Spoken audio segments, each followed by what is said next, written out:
માં વહીવટીતંત્રની ગંભીર બેદરકારી સામે આવી છે। મોટી સંખ્યામાં રઝળતા ચૂંટણી કાર્ડ મળી આવ્યા। કલેક્ટર કચેરીના કેમ્પસમાં ચૂંટણી કાર્ડ મળી આવ્યા છે। ચૂંટણી કાર્ડ જેવા મહત્વના દસ્તાવેજોનો દુરુપયોગ પણ થઈ શકે છે। તો કચરામાં આ ચૂંટણી કાર્ડ કોણે ફેંક્યા તેને લઈને સવાલ થઈ રહ્યો છે। ચોક્કસથી જ્યારે ચૂંટણી કાર્ડ હોય અને આવી રીતે રઝળતા જોવા મળતા હોય તો આખરે આ ચૂંટણી કાર્ડ ક્યાંથી આવ્યા, કોણે નાખ્યા અને આખરે કોણ અહીંયા નાખી ગયું છે તેને લઈને સવાલો થઈ રહ્યા છે।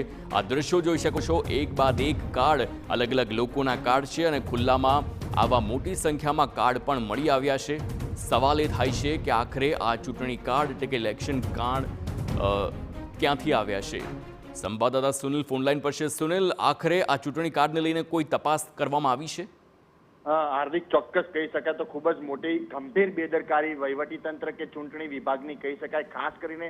અને આ જે કિસ્સો સામે આવ્યો છે તે અન્ય કોઈ સ્થળનો નહીં પરંતુ પાટણ કલેક્ટર કચેરીના કેમ્પસમાં આ ઘટના સામે આવી છે। ખાસ કરીને કહી શકાય તો ચોક્કસ ક્યાંક ના ક્યાંક જે પાટણ કલેક્ટર કચેરીનો કેમ્પસ છે તેની પાછળના ભાગમાં કહી શકાય તો જે ખુલ્લી જગ્યા છે ત્યાં મોટી સંખ્યામાં ઠેર ઠેર ચૂંટણી કાર્ડના જે મહત્વના જે દસ્તાવેજ કહી શકાય છે, જે ઓળખ કહી શકાય છે ભારતીય નાગરિકની, તેના ચૂંટણી કાર્ડ કહી શકાય તો ઠેર ઠેર હાલતમાં રઝળતા જોવા મળી રહ્યા છે। હાલમાં જે રીતે આ દ્રશ્યો સામે આવ્યા છે ચોક્કસ કહી શકાય તો ક્યાંક ને ક્યાંક ચૂંટણી વિભાગ અને કલેક્ટર કચેરીમાં વહીવટીતંત્રની મોટી ગંભીર બેદરકારી કે પછી જાણી જોઈને આ ચૂંટણી કાર્ડનો નાશ કરવામાં આવ્યો હોય, ફેંકી દેવામાં આવે। આના પર અનેક સવાલો છે કે શું કોઈ તંત્રની આમાં કોઈ બેદરકારી છે કે જાણી જોઈને કોઈ કામગીરી આવી કરવામાં આવી છે, પરંતુ હાલમાં કોઈ પણ પ્રકારની કહી શકાય તો કલેક્ટર કચેરીનો સંપર્કનો પણ પ્રયત્ન કર્યો છે, તેમ છતાં તેમનો કોઈ જવાબ નથી મળ્યો। તો બીજી બાજુ કહી શકાય તો જે રીતે તપાસ થવી જોઈએ તે હજુ સુધી નથી કરવામાં, એટલે ચોક્કસ કહી શકાય ક્યાંક ના ક્યાંક બેદરકારી છે કે પછી તેને